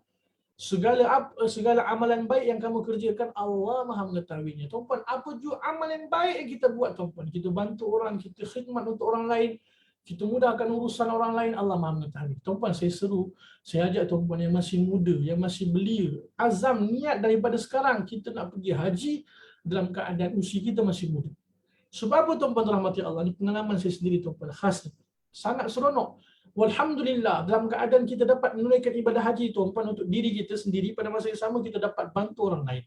Kita dapat mudahkan orang lain, kita dapat membantu urusan orang lain, tuan-tuan. Sebab kita pun ketahui, kebanyakan jemaah haji, khasnya kat Malaysia lah, tuan-tuan, daripada Malaysia, kebanyakan jemaah haji terdiri daripada kalangan orang-orang yang tua, tuan-tuan.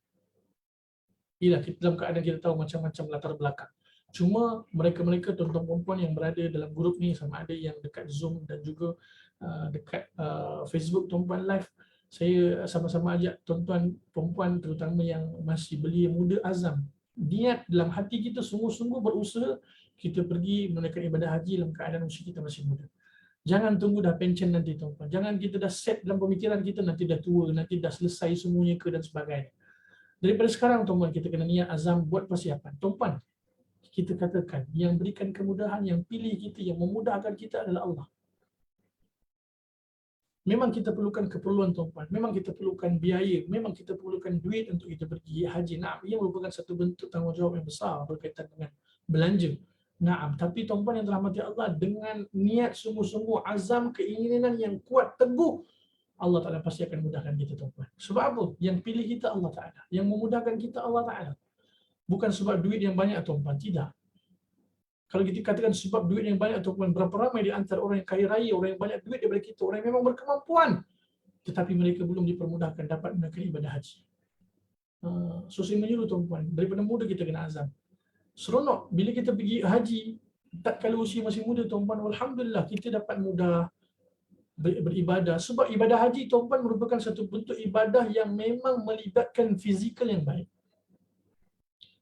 Tuan-puan, kalau kita melaksanakan ibadah umrah, umrah tu tuan-puan sekadar di tempat kawasan Masjidil Haram, ataupun kita katakan kalau kita pergi di tempat miqat yang berbeza. Biasanya kalau kita naik flight kita akan melalui miqat tuan-puan. Ni kalau umrah. Saya sebutkan. Melainkan kalau kita umrah beberapa kali contoh kan. So kita selesai umrah yang pertama, kemudian kita pergi ke tempat-tempat miqat tertentu.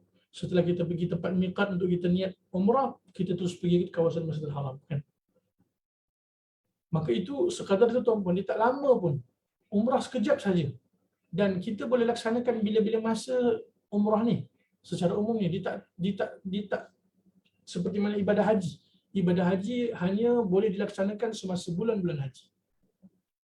Baik.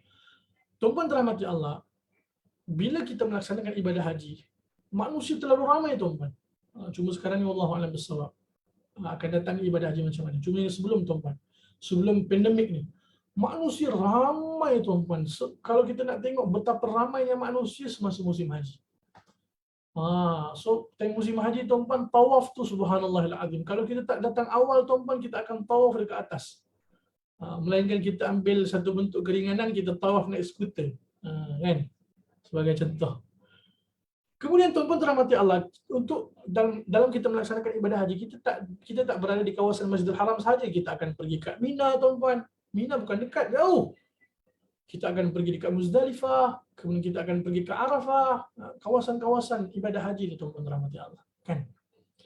Maka kebanyakan perjalanan kita tuan-puan, ini pengalaman peribadi tuan-puan, kebanyakan perjalanan kita memang melibatkan fizikal yang baik, kesihatan yang baik. Kita banyak berjalan kaki tuan-puan. Kita akan banyak berjalan kaki. Dekat sinilah kita memerlukan kesihatan yang baik. Bila kita pergi, tak kala usia masih muda tuan-puan, insya-Allah kita boleh. Mudah tuan-puan, kita boleh buat dengan segera, dengan sempurna insya-Allah. Pada masa yang sama kita boleh bantu orang lain tuan-puan. Kita boleh mudahkan makcik-makcik, kita boleh mudahkan pakcik-pakcik yang uzur, yang berkerusi roda tuan-puan, mudahkan mereka, bawa mereka, ya Allah. Ini di antara nikmat yang sangat manis tuan-puan, pengalaman yang sangat indah. Sebab tu kita azam insya-Allah untuk pergi haji tak kala usia masih muda. Mohon doa pada Allah, kita doa khusus tuan-puan kan.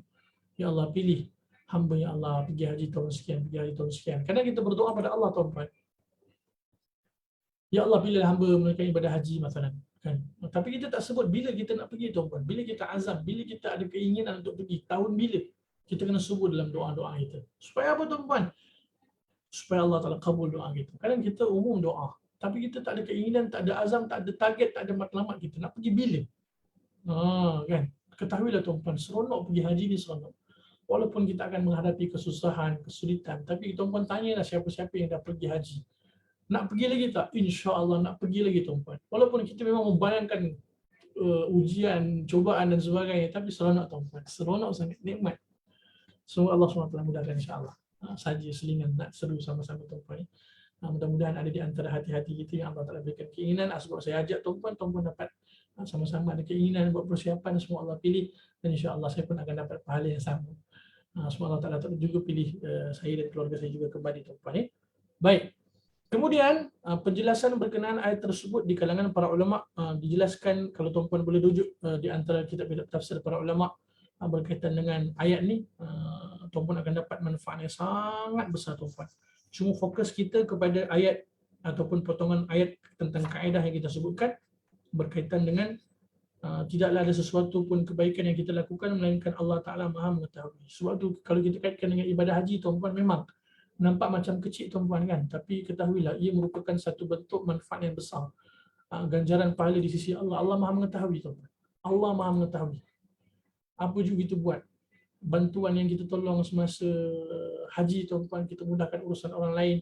Kadang kita tengok, contohlah kita katakan semasa kita nak queue, nak masuk tandas, tapi kita tengok orang yang belakang kita pun nampak lebih uzur masalah, so kita pun bagi dia dulu contoh kan. Ada kita tengok makcik pakcik yang tak larat sebagai contoh kan, so kita mudahkan, kita ambil makanan untuk dia, kita ambil minuman untuk dia, kita bantu dia, kita angkat dia, kita tolak dia kerusi roda masalah.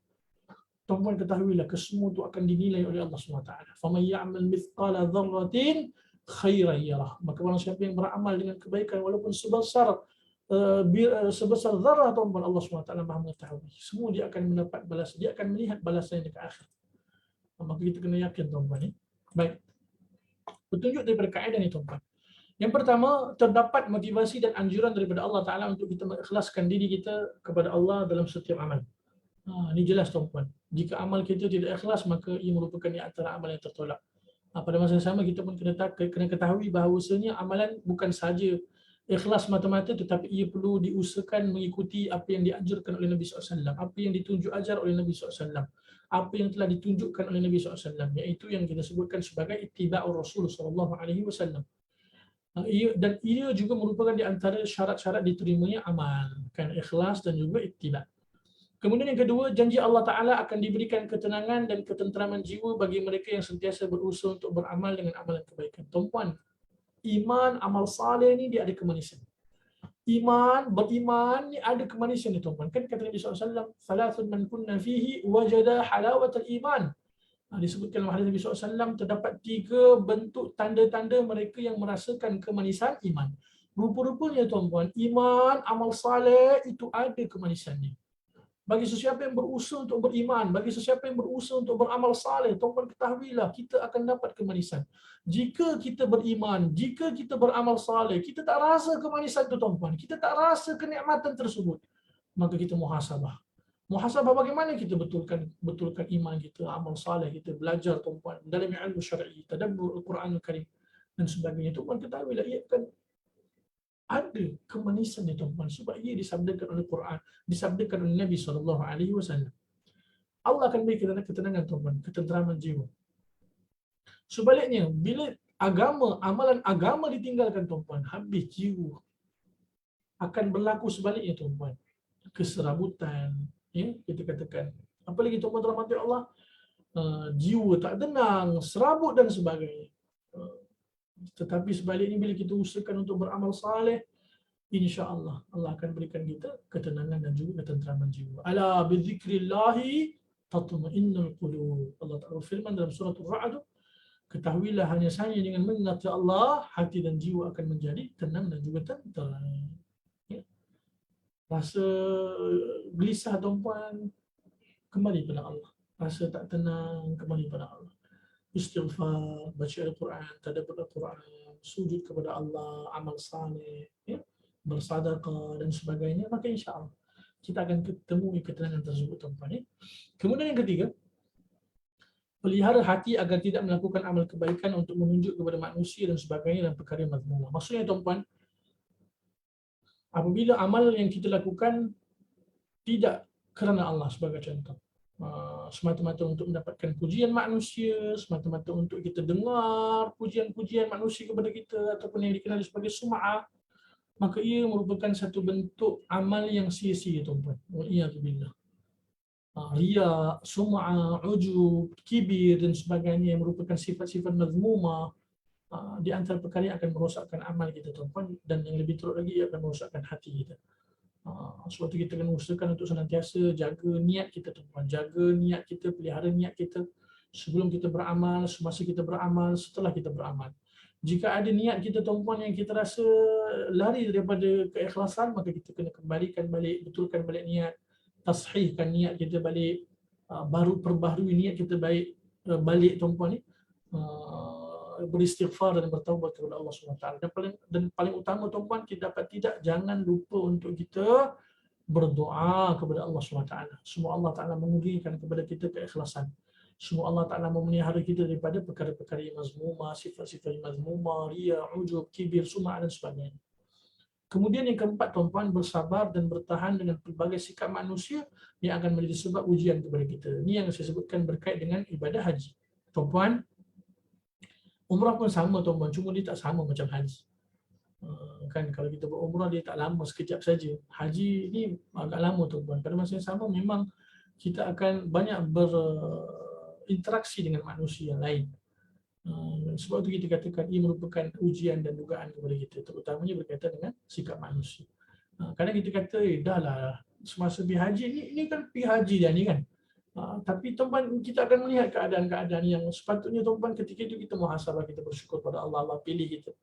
Apa juga keadaan-keadaan yang kita tak senang berlaku di depan mata kita, tuan-puan, kita mohon ampun pada Allah. Kita mohon Allah Ta'ala pelihara kita. Kita mohon pada Allah, Allah jauhi kita. Sebab macam-macam tuan-puan ni, macam-macam. InsyaAllah. Semoga Allah mudahkan tuan-puan yang belum diberikan kemudahan, semoga Allah berikan kemudahan segera tuan-puan, insyaAllah. Ya? Saya sangat menyarankan tuan-puan, setiap tahun kita kena azam. Setiap tahun kita kena ada keinginan untuk pergi haji. Contoh tahun ni kita doa pada Allah sungguh-sungguh, tuan-puan, ya Allah pilih apa tahun ni, ya Allah. Allah Ta'ala tak berikan peluang tahun ni, tuan-puan, kita niat tahun depan pula. Niat pula tahun berikutnya. Tak diberikan kemudahan, contoh. Niat pula tahun berikutnya, tuan-puan. Sampailah Allah Ta'ala buat keputusan, Allah pilih kita. Contohlah tuan-puan, Allah Ta'ala cabut nyawa kita sebelum dapat menunaikan haji, contoh. InsyaAllah kita akan dapat pahala haji, tuan-puan. Kemudian pada masa yang sama kita menggalakkan tuan-puan dalam keadaan contoh kita belum pernah pergi. Kita galakkan kawan-kawan yang lain, tuan-puan. Kita galakkan mereka, kita ajak mereka. Apatah lagi yang memang kita nampak memang berkemampuan, tuan-puan yang dirahmati Allah dari sudut ekonomi, kesihatan dan sebagainya. Kita ajak mereka walaupun kita belum pernah pergi.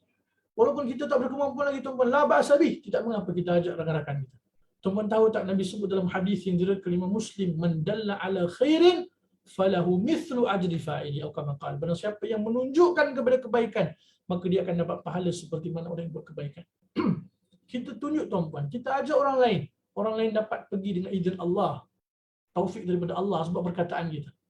Maka setiap pahala amalan yang dilakukan ya tuan-puan, kita pun akan dapat pahala. Kan? Kita teruskan, tuan-puan. Seronok, sangat seronok, tuan-puan, kalau cerita berkenaan tentang ibadah haji ini. Sangat seronok. Kenangan yang sangat indah dalam kehidupan, tuan-puan. Kita tak akan lupa sampai bila-bila, insya-Allah. Kemudian hadirin yang dirahmati Allah Ta'ala, kesimpulan dan juga pengajaran yang pertama sekali, perintah untuk ikhlas dalam ibadah. Pastinya tuan-puan dirahmati Allah. Akan timbul juga persoalan macam mana nak ikhlas. Ikhlas ni, tuan-puan, ia satu bentuk proses tarbiyah, latih diri kita. Macam mana nak ikhlas, tuan-puan? Ia perlu kepada istiqamah. Ia perlu kepada istiqamah. Macam mana untuk kita istiqamah, tuan-puan? Berterusan dalam amal saleh, berterusan dalam suasana ilmu, berterusan menuntut ilmu, berterusan dengan amalan-amalan kebaikan. Dan tidak dapat tidak, tuan-puan, pertama sekali kita kena mohon doa pada Allah. Semoga Allah Ta'ala kurniakan kepada kita keikhlasan, amal ikhlas, semata-mata kerana Allah Subhanahu Wa Ta'ala. Ya? Jangan putus asa, tuan-puan. Jangan tinggalkan amal saleh. Semoga Allah mudahkan kita. Mungkin mula-mula rasa macam tak betul niat, tuan-puan, tapi jangan tinggal. Sebab apa? Lama-lama, tuan-puan, tinggal, akhirnya habis amalan-amalan yang lain, kan. Yang kedua, teruskan beramal dengan amal kebaikan. Teruskan beramal dengan amal kebaikan. Jangan putus asa, tuan-puan. Jangan berhenti. Jangan pernah rasa bosan untuk melakukan kebaikan. Jangan pernah berputus asa. Jangan futur. Jangan kita berputus asa untuk terus beramal dengan amal kebaikan. Tuan-puan, tidak sia-sia. Tidak akan sia-sia. Kesemuanya diketahui oleh Allah Subhanahu Wa Ta'ala. Kesemuanya tercatat di buku catatan amal kita yang insya-Allah Ta'ala kita akan berbangga di hadapan Allah Ta'ala kelak. Ya? Kemudian yang ketiga, keutamaan sabar dalam setiap ibadah yang dilaksanakan. Tuan-puan, kita beribadah.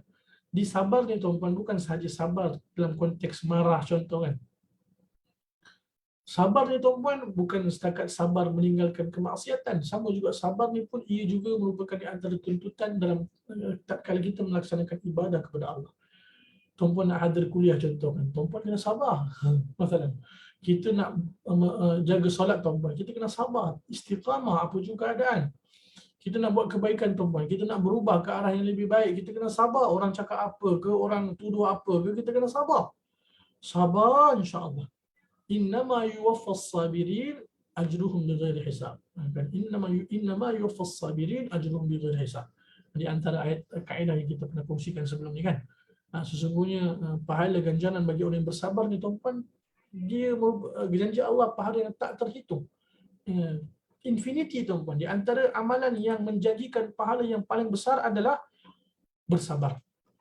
Maka kita kena sama-sama latih diri kita sabar, insya-Allah, dalam setiap ibadah yang kita laksanakan. Bersabar, tuan-puan.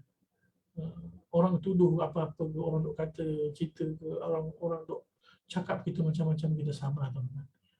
Semoga berkat kesabaran kita insya-Allah Allah Ta'ala pelihara kita, kita dapat istiqamah, dan akhirnya semoga Allah Ta'ala mudahkan kita dapat kembali kepada Allah dalam keadaan husnul khatimah. Kemudian yang terakhir sekali tuan-tuan rahmati Allah, Allah Ta'ala Maha mengetahui setiap perbuatan hamba-Nya. Ya Allah, ini di antara perkara yang kita sama-sama kena ingat. Apatah lagi dalam keadaan kita bersendirian, ujian keimanan kita kepada Allah. Cuma kita mohon pada Allah tuan-tuan, supaya Allah Ta'ala ampunkan kita, supaya Allah Ta'ala menutupi keaiban kita di dunia maupun di akhirat. Kita pun ketahui tuan-tuan, dalam keadaan iman kita, amal kita tak banyak. Apa yang kita harap tuan-tuan? Kita harap kasih sayang Allah, rahmat Allah. Supaya Allah Ta'ala pandang kita dengan pandangan yang penuh dengan rahmat dan kasih sayang. Allah ampun dosa kita, Allah rahmati kita, Allah Ta'ala tak tinggal kita tuan-tuan. Bila Allah tinggal kita tuan-tuan, habislah kita. Allah musta'an, wa'iyadzubillah. Apa di antara doa Nabi SAW yang Nabi ajar kita, anjurkan kepada kita untuk kita baca pada waktu pagi dan petang? Di antaranya tuan-tuan, Ya Hayyu Ya Qayyum birahmatika astaghith aslih li sya'ni kullah wa la takilni ila nafsi tarfata 'ain. Ya Hayyu Ya Qayyum, yang maha hidup, wahai yang maha hidup, yang maha berkuasa. Birahmatika astaghith, dengan rahmatmu ya Allah hamba memohon pertolongan. Aslih li sya'ni kullahu, perbaikilah segala urusan hamba seluruhnya. Wala takilni ila nafsi tarfata 'ain, dan janganlah engkau tinggalkan hamba ya Allah walaupun sekadar sekelip mata. Tuan-tuan yang dirahmati Allah, jangan kita putus asa dengan rahmat Allah tuan-tuan. Allahu akbar, Allah Maha mengetahui, Allah Maha penyayang, Allah Maha pengampun. Dalam keadaan tuan-tuan kita tahu, kadang kita terdedah dengan dosa dan maksiat, kadang kita melakukan perbuatan dosa dan maksiat. Kita tahu tuan-tuan, itu perbuatan dosa. Tetapi kita tergelincir tuan-tuan. Tapi kita disebabkan iman kita lemah dan sebagainya, maka kita tergelincir. Ketika itu tuan-tuan, jangan putus asa dengan rahmat Allah. Teruskan berusaha untuk berbuat kebaikan, teruskan berusaha untuk bertaubat kepada Allah, teruskan berusaha untuk meninggalkan dosa dan maksiat. Latih diri, mohon doa pada Allah sungguh-sungguh, insya-Allah Allah Ta'ala pasti tidak akan tinggalkan kita tuan-tuan. Baik sangka tuan-tuan, husnuzan dengan Allah. Husnuzan dengan Allah Ta'ala. Kita sama-sama latih tuan-tuan. Saya pesan untuk saya terutama ni, kita senantiasa berusaha untuk berbaik sangka dengan Allah. Apa jua keadaan, apa jua musibah, apa jua ujian yang Allah beri pada kita, ketahuilah tuan-tuan, kesemuanya merupakan di antara ujian buat kita, sama ada kita anggap ia merupakan satu bentuk musibah ataupun ia merupakan satu bentuk nikmat daripada Allah. Dan mudah-mudahan kita termasuk di antara orang yang beriman, orang yang kita katakan orang yang berusaha untuk mengikuti petunjuk Nabi SAW, yang memandang apa jua bentuk keadaan yang dihadapi dengan pandangan yang positif tuan-tuan. Kita kena lihat pada isinya kan, jangan lihat pada kosongnya. Setengah isi, setengah kosong. Jangan lihat pada kosongnya, maka kita lihat pada isinya tuan-tuan. Tak kalau Allah uji kita dengan apa jua bentuk ujian dan musibah, kita kena pandang yang positif tuan-tuan. Kita kena pandang pada hikmah, kita kena pandang pada kebijaksanaan, rahmat, kasih sayang Allah Ta'ala. Jangan kita pandang negatif tuan-tuan. Sebab apa? Bila kita pandang negatif, maka akan menjadi sebab mudah bagi syaitan iblis untuk menipu kita. Maka kita akan semakin jauh kita akan berburuk sangka dengan Allah Ta'ala, wal-iyadzubillah. Lalu akhirnya tuan-tuan, kita akan semakin jauh daripada Allah Subhanahu Wa Ta'ala. Semoga Allah Subhanahu Wa Ta'ala memudahkan kita insya-Allah dapat beramal saleh. Yang paling penting tuan-tuan, akhirnya jangan pernah berharap agar Allah Ta'ala terima amal kita tuan-tuan. Doa di antara doa yang kita kena panjatkan kepada Allah Ta'ala adalah Rabbana taqabbal minna innaka antas samiul alim. Doa yang Allah Ta'ala rakamkan merupakan di antara doa Nabi Ibrahim dan juga Nabi Ismail alaihi wassalam. Wahai Rabb kami, terimalah daripada kami amalan kami, sesungguhnya Engkau Maha mendengar, Maha mengetahui.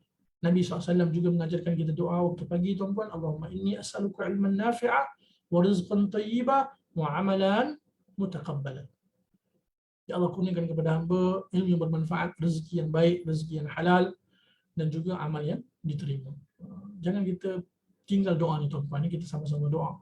Dalam keadaan kita tahu amal kita tak banyak, amal kita penuh kelemahan, amal kita penuh kekurangan, tapi kita harap juga pada Allah, ya Allah, walaupun amalan hamba banyak kelemahan, kekurangan, tak khusyuk dan sebagainya, ya Allah, terimalah ya Allah.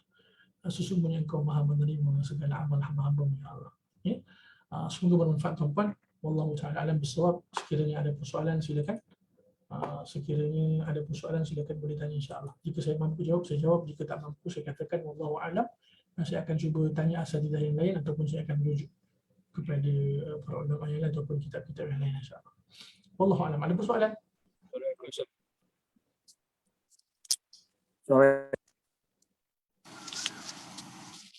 Assalamualaikum. Waalaikumsalam warahmatullahi wabarakatuh. Ahlan. Maaf tanya. Ya, silakan. Jika kita telah pernah pergi haji lah. Ya. Dan kita berumrah. Yang sebaiknya untuk kita niat nak pergi umrah sekali lagi atau nak pergi haji sekali lagi azamnya. Ya. Macam mana, Ji? Kita dah pernah kita nak pergi umrah. Jika kita telah pergi haji, dan tu kita nak pergi haji, baik pergi haji sekali lagi ataupun umrah pula sekali lagi. Baik. Dia sebenarnya tuan-tuan rahmati Allah, kalau kita mampu untuk pergi haji lagi, pastinya ibadah haji di antara haji dan umrah yang mana lebih utama tuan-tuan? Pastilah ibadah haji. Ibadah haji keutamaannya lebih besar. Cuma macam kita katakanlah, kalau kita dah pernah pergi haji, masalah kita usahakan kita pergi kali kedua tu, kita pergi dengan nilah, kita pergi dengan mungkin dengan bukan dengan tabung haji sebagai contoh. Contohlah first tu kita pergi tabung haji masalah.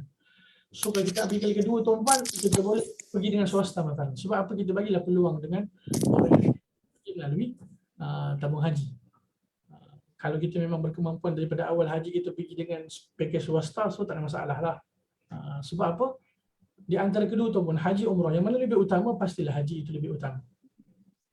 Cuma kalau kita boleh usahakan dapat memudahkan, contoh kita dapat membiayai orang lain yang tak mampu untuk pergi haji tuan-tuan, Masya Allah. Itu juga di antara perkara yang sangat utama, sangat mulia.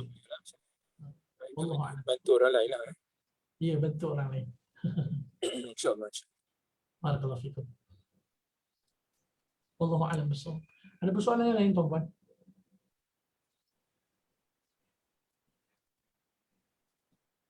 Boleh faham insya-Allah? Boleh faham ke penjelasan apa yang kita kongsikan pada pagi ini, insya-Allah? InsyaAllah. InsyaAllah. Barakallahu fikum. Baik, terima kasih tuan-tuan. Akhirnya seperti mana yang kita maklumkan pada awal tadi, jangan lupa dalam doa-doa kita tuan-tuan yang kita panjatkan pada Allah, jangan lupa untuk kita selitkan sekali doa agar Allah berikan kekuatan, ketabahan, kesabaran kepada saudara-saudara kita, khasnya saudara-saudara Islam kita tuan-tuan yang Allah uji dengan musibah, banjir, sehingga hari ini tuan-tuan ni ada juga di antara keluarga saya sendiri dekat Seksyen 25 Shah Alam masih lagi belum dapat memulakan kerja pembersihan rumah tuan-tuan. Sebab apa? Masih lagi air masih tinggi tuan-tuan, masih dekat paras betis ataupun lutut, maka tak boleh lagi memulakan kerja pembersihan rumah. Maka kita katakan, ya Allah kan, mudah-mudahan Allah mudahkan mereka, Allah ganti yang lebih baik. Kemudian kalau tuan-puan dekat Shah Alam ni semalam pun banjir, hujan lebat 2 jam lebih kurang tak berhenti tuan-puan, lebat. Sehingga mana hari ni pun dah ada beberapa jalan yang dinaiki air tuan-puan. Kita katakan inna lillahi wa inna ilaihi raji'un. Ini di antara peringatan musibah juga pada masa yang sama juga. Ini satu bentuk ujian kepada kita semua juga. Sama ada yang diuji Allah dengan musibah ataupun yang tak diuji dengan musibah, ni juga diuji oleh Allah. Adakah kita ada keinginan untuk sama-sama membantu mereka? Paling kurang pun kita ada keinginan untuk doa. Semoga Allah mudahkan mereka, insyaAllah. Semoga bermanfaat tuan-tuan. InsyaAllah ta'ala. Saya mohon maaf atas kekurangan kesalahan. Tuan-tuan doakan apa yang saya sampaikan. Saya sendiri dapat amal. Semoga tuan-tuan juga beroleh sesuatu yang bermanfaat. Kita jumpa lagi pada pertemuan kita akan datang. Aqulu qawli hadza wa astaghfirullahal azim li wa lakum. Kita tangguh dengan tasbih kafarah. Subhanakallahumma wa bihamdik. Asyhadu an la ilaha illa anta astaghfiruka wa atubu ilaik. Wa sallallahu ala khair khalqi nabiyina Muhammad wa ala alihi wa sahbihi ajma'in. Wassalamualaikum warahmatullahi wabarakatuh. Terima kasih Ustaz. Assalamualaikum.